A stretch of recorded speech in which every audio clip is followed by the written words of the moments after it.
예, 안녕하세요. 세뇌탈출입니다. 오늘은 아주 귀한 손님을 모시고 책 소개를 할까 합니다. 미중 패권 전쟁과 문재인의 운명이라는 신간인데요. 이 책을 쓰신 분은 우리 구혜우 선생이시고, 이 주사파 활동의 아주 핵심에 있다가 일찌감치 여긴 진짜 전향한 거예요. 제가 전향을 보통 잘 인정을 안 하는데 여긴 인정을 합니다. 일찌감치 전향을 하시고 국정원 산하 연구원에서 이 안보나 북한에 대한 연구를 쭉 최근까지 해오신 분입니다.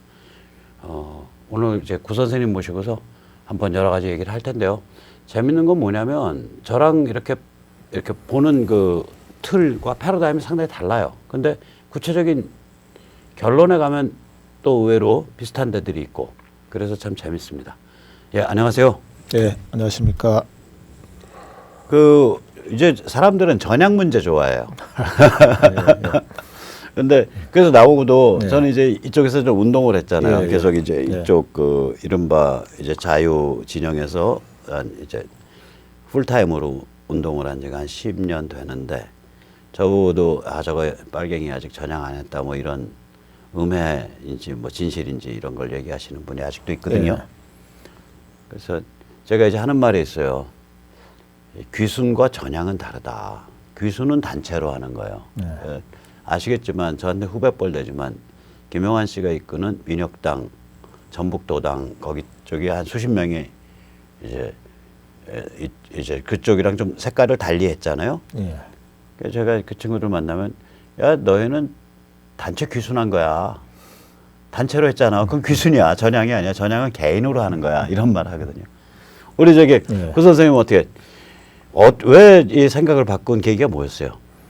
뭐 저는 이제 뭐 처음에 이제 소위 이제 사회주의 뭐 주체 사상 거기에 대해서 문제의식을 가지게 됐던 출발점은 소련 동구 사회주의권 붕괴되면서 이제 문제의식을 이제 하나의 시작을 했던 거죠. 그래서 이제 제가 감옥 안에서 이제 있으면서 92년 3년에 감옥 안에 있으면서 이제 네네. 엘빈 토플러 책이라든가 제레미 리프킨 책을 좀 보면서 엘빈 토플러 책은 이제 사실 이제 마르크스 레닌주의가 이제 중요한 몇 가지 축이 있는데 그 중에 하나가 이제 역사 발전 5단계설 아닙니까? 네네. 그래서 이제 역사가 이제 사회주의 공산주의로 가게 된다. 필연적으로 가게 된다.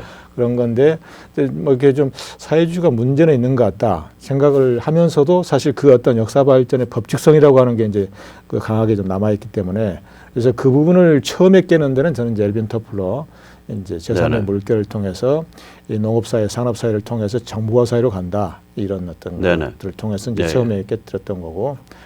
이제 제레미 리프켄의 노동의 종말은 이제 소위 이제 사회주의라고 하는 게 노조 간의 어떤 그 기본 모순 속에서 여러 가지 설명을 하지 않습니까? 노동의 종말이라고 하는 게 이제 지식 정부화 사회로 가면서 노조 간의 모순 자체가 의미가 없어진다. 그런 식으로 가기 때문에 그렇게 이제 출발해서 사실 이제 사회주의에 대한 문제의식은 이제 가졌었던 거고. 그런데 그러면 그 다음은 뭐냐? 그러면 다른 대안은 뭐냐? 이렇게 고민을 하지 않을 수가 없었던 건데. 근데 그 과정에서 이제 첫 번째로 그래도 이제 그 사회주의에 대한 뭐 미련 비슷한 게 있었기 때문에 그래서 중국 사회주의를 한번 실제 한번 봐보자. 그래서 제가 94년에 중국 사회주의를 갔습니다. 중국을 갔었습니다. 현지를. 어딜 갔었어요, 중국에? 그때 이제 뭐 경실련 네트워크를 이용을 해서 어떤 이제 공장과 이제 지배인이라든가 공장 현지라든가 그다음에 지역은 주로 베이징하고 연변 쪽으로 갔습니다. 아, 그러셨구나. 그래서 94년에. 이제 주로 공장 지배인, 공장 현장, 저 지식인들, 교수들, 또 중국 사회가하고 어떤 교수, 이런 다양한 사람들, 중국 공장 간부 이런 다양한 사람들을 만났었는데, 하여튼 결론은 이게 사회주의는 아니다. 이게 사회 시스템 자체가 근본적으로 문제가 있다. 이게 결론을 내리면서 사회주의는 아니라고 하는 결론은 94년에 최종적으로 내린 겁니다. 그런데 이제 그러면 그 다음은 뭐냐, 다른 대안은 뭐냐, 이렇게 이제 고민하면서 이제 한 10년 정도가 또 걸렸던 겁니다. 어떤 전쟁을 하는 과정에서. 그래서 결국은 2004년에 이제 박세일 교수님하고 선진화 운동을 하게 되는 거죠. 그래서 저는 2004년에 전향을 한 겁니다. 그래서 물론 그 중간중간에 박세일 교수님이 또 어드바이스를 좀 해주신 것도 있고. 하여튼 그런 과정 속에서도 이제 한 10년 정도 걸렸던 건데. 그 과정에서 이제 소위 이제 사회주의가 아니라 자유민주주의의 중요성, 그다음에 개인의 자유와 인권의 중요성, 그다음에 시장 경제의 중요성, 제가 이제 2000년, 2001년에는 또 이렇게 SK 어떤 북한 담당 상무로 일을 했었습니다. 그래서 기업에서도 일을 해봤고, 네. 그래서 이제 그 과정에서 그런 시장 경제의 중요성, 개인의 자유와 인권의 중요성 그런 부분들을 이제 생각을 하면서 결국은 2004년에 전향을 하게 된 거죠.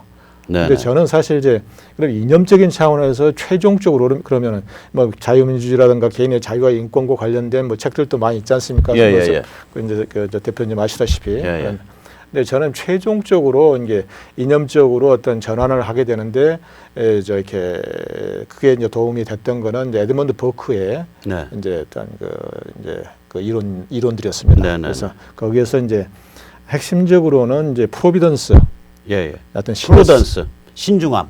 아니 그건 푸던트고 프로비던스, 섭리, 신의 섭리, 신의 섭리, 역사의 섭리. 그래서 이제 그 하나의 뭐 사회 역사를 보는데. 그럼 지금 크리스찬이세요?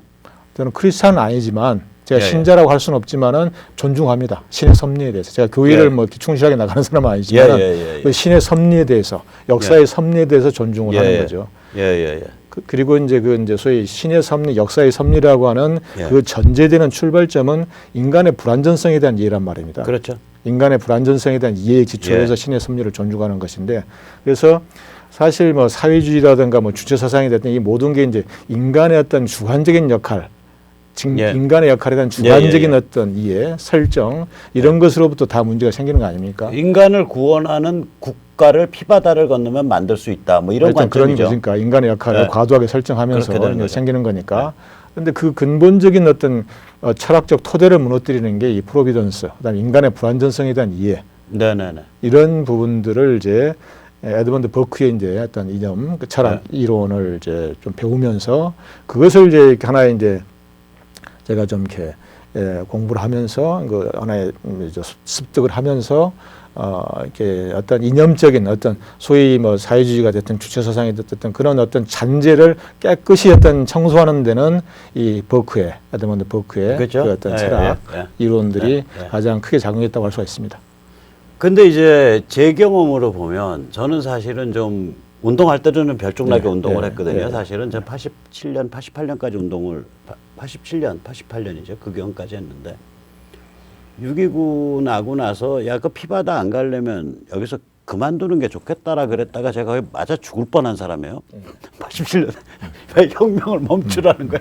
이 개땡땡. 제가 그래도 그때 족보의 대선배인데 PD를 만든 놈이니까.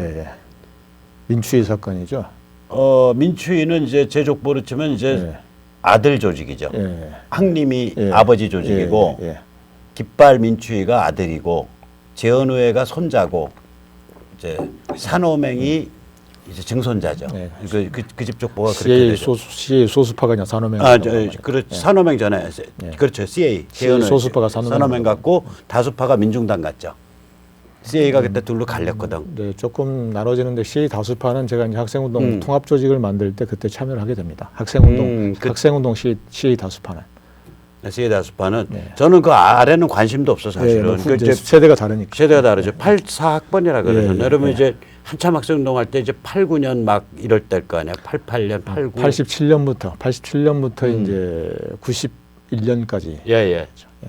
어쨌거나 근데 이제 저는 그러니까 그때 이제 틀어지기 시작을 해갖고 그 다음에 제가 경험을 해보면 마지막에 남는 건 인간관계예요. 그 이제 같이 고생하고 그 젊은 시절을 보냈기 때문에 그 거기에 대한 그 애착이나 미련이 많아요. 그 인간관계. 근데 저는 그게 차례로 깨져나가다가 마지막에 2001년에 깨져나갔거든요.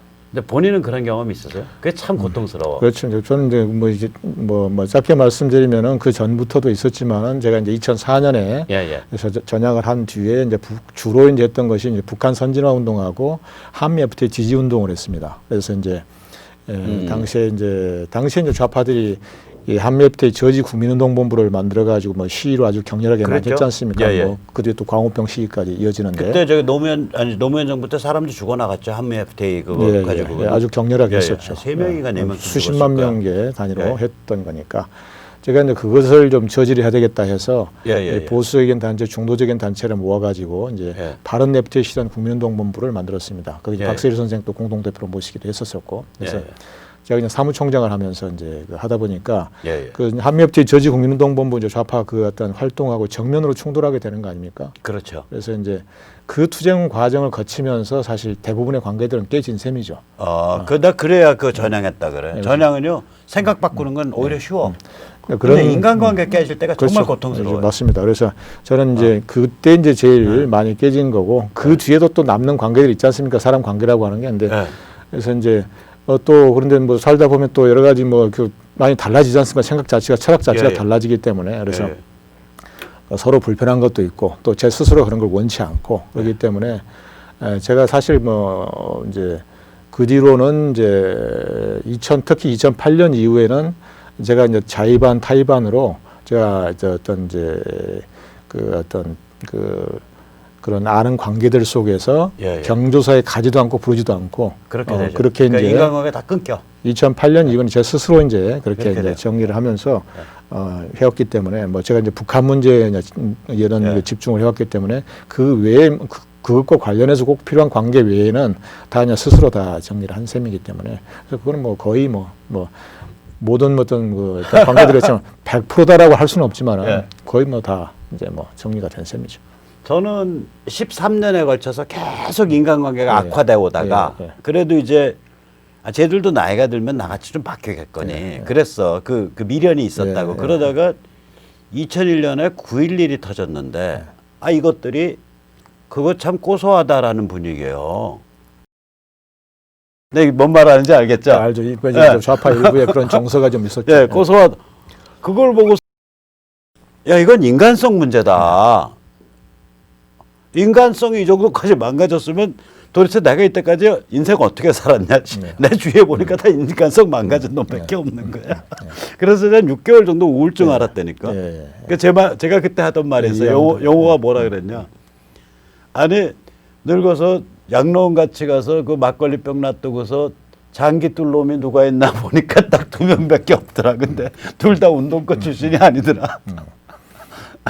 그때 진짜 앞길을 깎아가더라. 인생 잘못 살았다라는 네. 그 느낌 있잖아요. 그러니까 나한테 아무 인적 자원이 안 남아 있다. 네. 그래서 이게 일단 단체로 하면 전향이 아니고 네. 개인으로 사상적 탐구를 해야 전향이고. 그렇죠. 그 개인의 어. 어떤 어찌 보면은 내적인 치열한 사상 네. 투쟁이 이렇게 동반이 있어야 돼요, 되는 머릿속에. 것인데. 그렇죠. 그다음 맨 마지막에는 그 결과로 인간관계가 자동 정리돼야 전향이에요. 그렇죠. 뭐 현실 속에서 네. 어찌 보면은 뭐 이제 뭐 어떤 이념적인 전향을 이제 확실하게 하게 되면은 그 이전의 인간관계라고 하는 게 지속될 수가 없는 것이죠. 지속될 수가 없어요. 너무 눈이 아프고 네. 귀가 아파서 네. 피하게 되고 서로 싸움 나게 되고 만나면 네. 논쟁하게 되고. 자, 오늘 뭐 책 얘기도 책 얘기죠. 이런 구수한 옛날 얘기하니까 일단 우리가 책이라는 게 예. 필자를 보고 그렇죠. 사는 거지. 네, 그렇습니다. 예. 책 내용은 그 다음이야. 제 책 그 내용의 일부도 제가 이제 예. 뭐 제가 예. 스스로는 자유주의 애국주의자라고 하는 그런 이제 표현을 썼습니다만 예. 그런 뭐 자유주의 애국주의자가 어떤 전향하는 과정에서 이념 투쟁이라든가 그런 것들을 이제 어떻게 했는가 그런 부분들도 일부가 담겨 있습니다. 그리고 표현은 안 했는데 행간에 이 사람이 좀 이제 냄새를 맡을 줄 아는 독자 같으면 이 사람이 되게 어떤 식의 사고의 변화를 겪었겠다. 이게 좀 느껴져요. 그렇죠. 느껴져요. 그 고민이 담겨져 있대요. 행간에. 예. 근데 사실 저랑은 꽤 달라요. 그래서 이제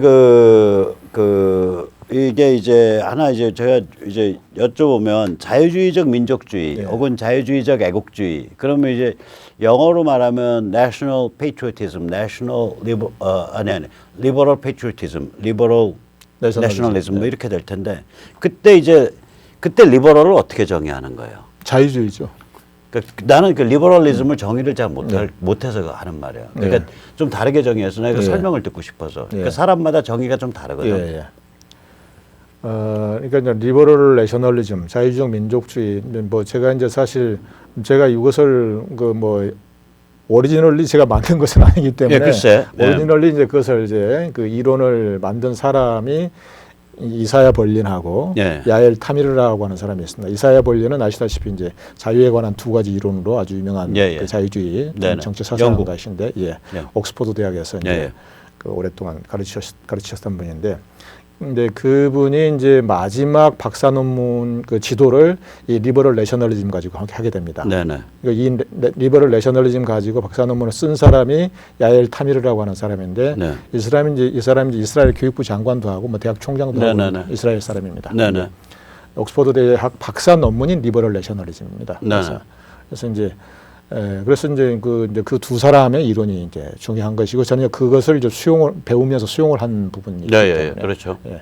그래서 근데 그것은 이제 그러니까 이제 소위 이제 핵심적인 부분은 전통적으로 서구의 정치 철학에서는 그러니까 리버럴리즘과 이게 어떤 내셔널리즘이 공존할 수가 없다. 충돌하는 개념이다. 이렇게 네네. 이제 봐왔던 것인데 예. 이 어떤 이제 이사야 벌린과 야일 타미르가 그게 아니라 공존할 수가 있다. 그래서 자유주의와 민족주의가 공존할 수가 있다. 네. 그러니까 그런 어떤 전체적인 어떤 그 개념적인 틀을 전제로 해서 이론을 이제 펼치는 것이죠. 그래서 소위 이제 민족주의라고 하는 것이 어찌 보면 집단주의적인 게 있기 때문에 어떤 충돌하게 되는 건데 이 그 어떤 자유주의하고 근데 어떤 집단주의적인 어떤 부분들이 있지만은 내셔널리즘 중에서도 다양한 종류가 있다. 소위 이제 개인의 자유와 인권을 어떤 존중하는 내셔널리즘을 갈 수가 있다. 이것을 이제 그래서 리버럴 내셔널리즘, 그래서 개념적으로는 인클루시브 내셔널리즘, 포용적인 민족주의, 시빅 내셔널리즘, 시민 민족주의 이런 부분을 포괄해서는 전체적으로 이제 리버럴 내셔널리즘이라는 하고는 표현을 쓰는 거죠. 제가 그 시비를 리버럴이란 단어로 이제 거는 까닭은 이 리버럴이란 단어만큼 또 컨서버티브란 단어만큼 그 이게 기구한 단어가 없잖아요. 다양하게 또 해석이 그래서 제가 이제 이해하는 바로는 저는 이렇게 생각을 하고 있거든요. 뭐냐면 클래식 리버럴리즘은 이제 사실은 초기 컨서버티즘이랑 같아요. 에드먼드 버크 보면 이거 완전 고전적 리버럴이에요. 그렇습니다. 우리 우나미 승만도 똑같잖아. 그렇죠. 이 사람 이 양반 뭐 우리는 보수주의의 표상으로 꼽지만 실제 그 양반의 행적, 심지어 당명도 리버럴 파티 아니에요. 자유당. 이거 보면은 이 양반은 리버럴인데 이 리버럴이 그럼 우리가 지금 미국에서 보는 저런 리버럴이 아니야. 이게 클래식 리버럴이에요. 많이 달라진 거죠. 200년 전의 리버럴이란 말이에요. 그래서 이걸 이제 피터 드라커 같은 사람들의 피터 드라커 원래 정치 철학자잖아요. 그 용어를 보면 이제 19세기 후반에 클래식 리버럴리즘이 죽은 걸로 봐요. 유럽에서. 그래서 제가 이제 여쭤보는 거예요. 리버럴리즘은 어떻게 정의하실 거냐? 어떤 리버럴리즘이냐? 예를 들어서 지금 뭐 트럼프 탄핵한다고 좀 설치는 것들 미국 민주당 저걸 리버럴리즘이거든. 그 다음에 예를 들면 하나의 정치 집단화되어 있는데 아니요, 그 또 이제 젠더 이데올로기. 그러니까 결혼을 민법상의 결혼을 왜 남녀만 할 수 있어? 그 남자도 민법상 결혼할 수 있는 거야. 그리고 며느리가 남자가 들어올 수도 있는 거고 사위가 여자가 들어올 수도 있는 거지. 너 어떻게 며느리가 꼭 남자여만 된다고 여자여만 된다고 생각해? 넌 성차별주의인데 뭐 이것도 이제 미국 용어로 하면 리버럴리즘 아니에요. 이런 리버럴리즘하고 리버럴과 우리 지금 우리 구 선생님이 말하는 리버럴이 같은 건지 혹은 다르다면 어떻게 스스로 구별짓는 건지. 저는 이제 제가 이제 말씀드렸던 리버럴리즘, 어떤 민족주의와 공존하는 리버럴리즘이라고 했을 때는 핵심적으로는 이제 소위 저는 이제 두 가지 부분들을 좀 중심으로 봤었습니다. 하나는 이제 미국 헌법이고 하나는 에드먼드 버크의 어떤 이론이고. 그래서 근데 여기에서 이제 어떤 미국 헌법도 그렇고 에드먼드 버크의 이론도 그렇고 아까 제가 잠깐 말씀드렸지만은 사실 어떤 큰 어떤 철학적인 어떤 기초가 되는 것이 저는 프로비던스라고 봅니다. 신의 섭리, 역사의 섭리에 대한 존중, 인간의 불완전성에 대한 이해. 그런 것에 기초해서 그러면서 어떤 이 공동체를 합리적으로 운영하기 위해서는 어떤 철학적 기초가 필요한가? 개인의 자유와 인권의 중요성을 어떤 이제 이야기를 하는 것이고 그다음에 이제 인간이 불완전하기 때문에 소위 이제 견제와 균형의 원리라든가 소위 입법, 사법, 행정 서로 이제 어떤 견제 균형을 하게 만든다든가 그런 부분들이 이제 다 담겨 있지 않습니까? 미국 헌법에도 그 정신이 반영이 돼 있다라고 보거든요. 그럼 페더럴리스트 페이퍼도 좀 많이 보셨겠네, 혹시? 깊이 봤다라고 볼 수는 없지만은 대략은 이제 참고로 이제 시청자분께 설명을 드리면. 그 사람이 누가 알렉산더 해밀턴인가? 페더럴리스트 페이퍼 많이 쓴 사람이? 나 지금 이름도 헷갈려. 제퍼슨 아닙니까? 아니죠. 제퍼슨과 대척점에 있죠. 제퍼슨은 이제 재주가 많은 이제 약간 좀 천박한 사람이고. 근데 이제 뭐냐면은 이 페더럴리스트 페이퍼 뭐냐 미국이 처음에 이제 그 파운딩 파더스 그러니까 건국의 아버지들이 이제 나라를 만들 때 헌법이라고 뚝딱거려서 만들었는데 고민 많이 해서 이 헌법을 어떻게 해석해야 될 거냐 이걸 가지고 이제 이게 연방 헌법은 이러이러한 의미다라고 이제 규정한 에세이들인데 그게 수십 편이죠. 그래가지고 미국의 이제 헌법을 공부하는 사람들은 페더럴리스트 페이퍼를 보죠. 그래서 이제 글로 나타난 헌법이 이제 미국의 헌법 컨스티튜션이 무슨 의미인가가 페더럴리스트 페이퍼를 보면 이제 좀 더 그 이제 미국의 헌법학의 아주 그 핵심적 문건이죠. 어쨌거나 아무튼간에 그러면은 지금 구 선생님 하시는 말씀으로는 구 선생님 말하는 바의 자유주의란 결국 미국 파운딩 파더스들이 말했던 그러한 의미, 그 사람들의 사고 방식, 그렇죠. 그리고 200년 전에 에드먼드 버크의 사고 방식이다. 그럼 이제 제 용어로 하면 그 클래식 리버럴리즘이죠. 고전적 자유주의죠. 그러니까 요새 미국 민주당이나 미국 PC 좌파들의 리버럴이 아니에요. 그러면 제가 좀 이해가 되죠. 그럼 그런 관점에서 보면 트럼프야말로 자유주의적 페이트리어티즘이에요. 저도 어떤 의미에서? 저도 그렇게 해석합니다. 저도 그렇게 해석합니다. 근데 트럼프 같은 경우는 저는 이제 지금 말씀하신 자유주의적 애국주의야. 그렇죠. 스스로가 이제 트럼프가 이제 그 어떤 트럼프의 내용 자체가 리버럴 내셔널리즘 비슷합니다. 본인이 또 민족주의라고도 이야기했고 그런데 리버럴리즘에 기초하는 민족주의는 애국주의죠. 본인 스스로가 내셔널리즘이라고 표현한 적도 있습니다. 그래요? 페이트리어티즘을 주로 사용을 했지만은 그래서 근데 하여튼 이제 그 말씀하신 대로 저는 트럼프의 등장 자체가 이게 어떤 이제 공화당 어떤 민주당이라고 하는 미국의 어떤 정치가 이제 지속되어 오면서 사실 어찌 보면은 기존의 전통적인 가치가 많이 왜곡됐지 않습니까? 왜곡되고 굴절되고 그러면서 그렇죠. 트럼프가 이것을 이제 어떤 기득권, 이스터블리시먼트로 이제 하나의 보수나 진보나 다 이스터블리시먼트가 돼버렸다. 그러면서 그것을 그렇죠. 치고 나가면서 이걸 부수면서 이제 등장한 거 아니에요? 워싱턴 스왑프, 워싱턴 늪. 그렇죠. 워싱턴의 부패 세력. 그렇죠. 그렇게 그러니까 이스터블리시먼트를 이제 하면서 양쪽을 다 쳐버리면서 등장을 한 그렇죠. 거니까 저는 그게 의미가 있었다고 봅니다. 물론 이제 트럼프 개인의 캐릭터 같은 경우는 좀 전 좋아요. 저는 조금씩 좀 이렇게 좀 차이가 있는데 다른데 근데 저는 트럼프가 주장하는 어떤 부분 특히 핵심적으로는 저는 이코노믹 내셔널리즘. 이코노믹 내셔널리즘이 어떤 배경 속에서 등장하게 됐는가? 그리고 이제 공화 민주 양당의 이스터블리시먼트를 어떤 부수면서 등장하게 됐던 배경 이런 부분들은 우리가 아주 좀 이렇게 정확하게 볼 필요가 있다. 이거는 세계 질서의 변동과 관련된 것이기 때문에. 그렇죠. 그 오늘 이제 이 책에서 이제 이렇게 이 책은 이제 여러 가지 에세이를 이제 수십 편의 에세이를 모아놓은 책인데요. 이 책에서 제가 보면 이제 핵심적으로 이 문제는 좀 갖고 얘기를 좀 해봐야겠다라고 느꼈던 거와 이제 하나가 이분이 자유주의적 그 애국주의 내지 자유주의적 민족주의 이걸 우리의 핵심적인 이념으로 삼아야 된다 이런 주장을 하시는데 그때 말하는 자유주의 영어로 말하면 리버럴리즘이 과연 뭐냐? 미국 지금 PC 좌파의 리버럴리즘이냐? 아니면은 클래식 리버럴리즘이냐인데 헌법에 기초한 어떤 정신, 에드먼드 버크가 어떤 주장. 클래식 리버럴리즘이죠. 저도 이제 세네트 학교에서 얘기를 많이 하거든요. 그리고 클래식 리버럴리즘이 되면 그게 사실은 그게 보수주의예요. 그렇죠. 그게 보수주의. 그렇죠. 그러니까 그게 또 프로비던스하고도 다 연결되는 것입니다. 왜냐면 아까 인간의 불완전성 이런 거를 이렇게 생각을 하고 이렇게 되면은 그게 이제 요즘 용어로 하면 보수주의적으로 갈 수밖에 없거든. 필연적으로 그렇게 가게 그렇게 되죠. 그러니까 제가 좀 권하면 어떨 땐 자유주의적 애국주의, 자유주의적 그거 하다가 별표 쳐놓고 주석을 한번 달아줘요. 이 단어가 자유주의란 단어가 정경련 인맥에서 오염됐잖아. 그렇죠. 정경련 인맥 애들이 이 기업 띄워준답시고 기업이 주도하는 시장 그냥 자유방임으로 내깔겨두면 사회는 다 진화한다. 그러니까 기업 시장 만능주의를 주장해 버렸잖아요. 자유방임 만능주의를. 그러면서 그걸 자유주의라고 불렀다고. 신자유주의인 거네. 90년대 이후에 이제 이렇게.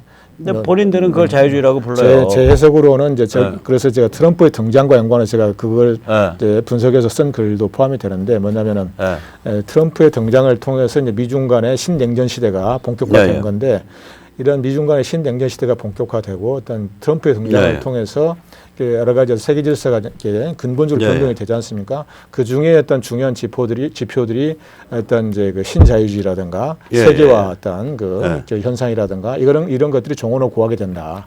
예. 새로운 해석을 요구를 하게 된다. 이제 그런 뭐 부분도 좀 들어가 있습니다. 예, 예, 예. 그래서 이제 그래서 저는 이제 자유주의라는 단어를 쓸 때 굉장히 조심스러워진 거예요. 예. 한번 오염된 단어라. 예. 그 사람들 그래서 자유주의 당신들 지금 당신들 자유주의라 그런 게 뭐야? 고전적 자유주의야? 아니면 미국 PC 좌파의 자유주의야? 그러면은 한참 생각하다가 아 그거 리버테리언이즘이에요. 리버테리언이즘이라는 거는 시장 기업 자유 방임 절대주의거든. 자유방임주의에 가까운. 예, 그렇죠. 그래서 야 이거 그러려면 리버테리언이즘이라고 하든지 뭐 기업 자유방임 절대주의라 그러든지 그렇게 말해야지 그걸 어떻게 자유주의라 그러냐. 그래서 전 그 단어가 죄송한데는 많이 망가진 단어 같아요. 예, 그렇습니다. 그래서 한번 좀 검토는 해보세요. 예, 예. 그 주석을 아마 꼼꼼히 붙여주셔야 될 예, 거예요. 예. 안 그러면 저같이 오해를 해요. 예. 리버럴이 이제 욕먹는 세상이 됐거든. 예. 그 리버럴하고는 제가 다른 그렇죠. 이제 이게 다른 차원이 의미를 됐죠. 담아서 쓴 겁니다. 예. 그래서 그거 하나 좀 여쭤보려고 예, 그랬었고요. 예.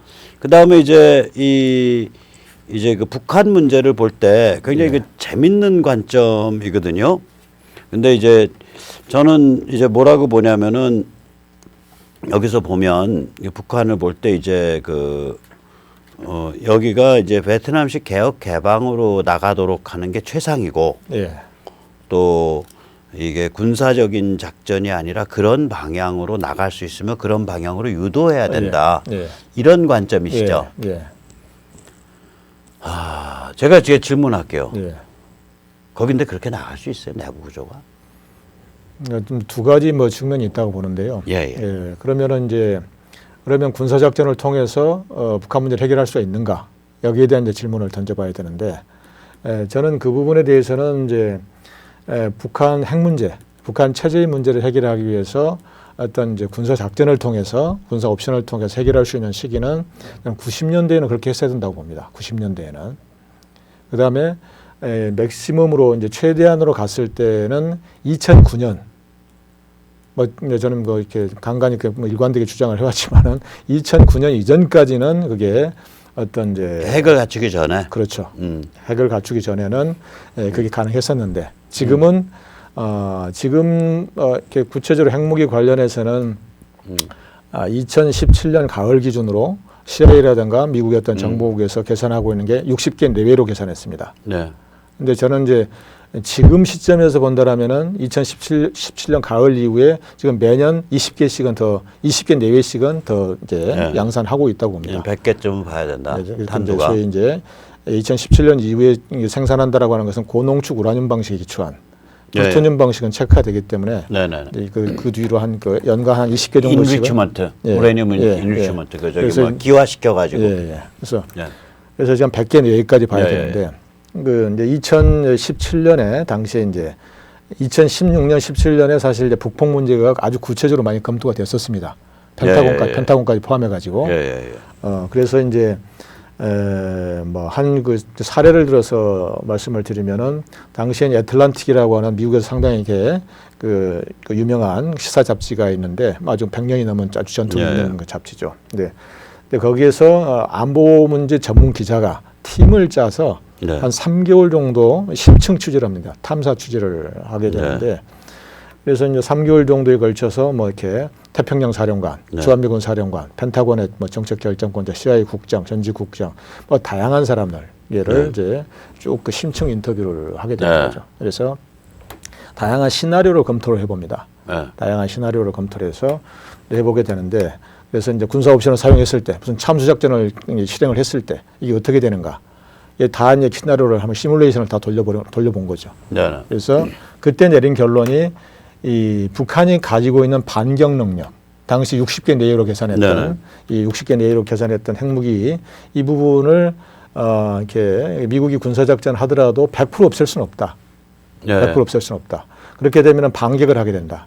예. 그럼 반격을 하게 됐을 때는 뭐 미국 본토가 됐던 최소한 일본 동경이 네. 두들겨 맞을 수 있는 것이고 그렇게 됐을 때 그 어떤 후유증을 감당할 수가 없다. 그래서 결국은 어떤 이제 이 군사 옵션 이 부분을 거의 접게 됩니다. 제가 여러 가지 정보를 종합을 해봤을 때는 2017년 가을 기준으로 그래서 이 애틀란틱이라고 하는 잡지의 결론도 그렇고 그다음에 이제 뭐 구체적으로 사람을 들어서 본다라면은 제가 이제 이게 이런 이제 이제 북한 군사 문제 특히 이게 군사적 대결 문제 관련해서는 주의 깊게 보는 것이 로버트 게이츠라는 사람하고 제임스 클래퍼라는 사람입니다. 그래서 로버트 게이츠라는 사람은 부시 때부터 오바마 때까지 국방부 장관을 연이어서 한 사람입니다. 그러니까 이것은 소위 이제 초당파적인 바이파티산적인 어떤 존중을 받는 사람이라는 것이죠. 그다음에 그 전에 CIA 국장도 한 사람입니다. 그다음에 제임스 클래퍼는 이제 펜타곤의 정보국, 국방정보국장을 했던 사람이고, 그다음에 국가정보국장을 했던 사람입니다. 그다음에 제임스 클래퍼는 또 북한에 가서 김원홍이하고 협상도 했던 사람이죠. 하여튼 이제 그 핵심 포인트는 뭐냐면은 그냥 어떤 학자적인 전문가가 아니라 이 사람들 최고 어떤 그 책임적인 위치에서 북핵 문제, 북한 문제를 아주 구체적인 여러 가지 시뮬레이션까지 다 돌려가면서 다 검토를 해본 사람이라는 것이죠. 그래서 이 두 사람 역시도 거의 비슷한 결론을 내리게 됩니다. 그래서 저는 이제 그래서 2017년에 어떤 검토, 그다음에 이제 2018년에 이제 트럼프가 싱가포르 어떤 정상회담 했던 것도 이런 어떤 그 종합적인 분석하고도 연관이 되거든요. 단순한 개인적인 판단뿐만 아니라. 그래서 하여튼 이제 그렇게 가게 되는데 물론 여러 가지 복잡한 요소들이 다 작용하고 있습니다만은. 근데 어찌됐든 간에 그래서 6.12 싱가포르 정상회담까지 거친 뒤에는 저는 북한에 대한 군사 옵션 가능성 5% 내외라고 봅니다. 지금까지도 5% 내외로 많이 떨어진 상태다. 물론 뭐 개인이 됐든 국가가 됐든 여러 가지 우발적인 요인에서 뭐 여러 가지 발발할 수도 있고 한데 그래서 전체적으로 종합적인 차원에서 어떤 그 냉철하게 이성적으로 분석을 해봐야 되는 거니까 그랬을 때는 5% 내외에 불과하다 이렇게 봅니다. 그래서 우리의 어떤 주관적인 희망으로 해서 어떤 북폭으로 해서 해결을 해주길 바라는 이것은 그 해결 방법이 아니라는 것이죠. 그래서 가장 중요한 것은 미국이 움직여야 되는 건데 미국이 움직일 가능성 자체가 이런 아까 제가 말씀드렸던 과정을 통해서 거의 별로 존재하지 않는 상태에 놓여 있다는 거죠.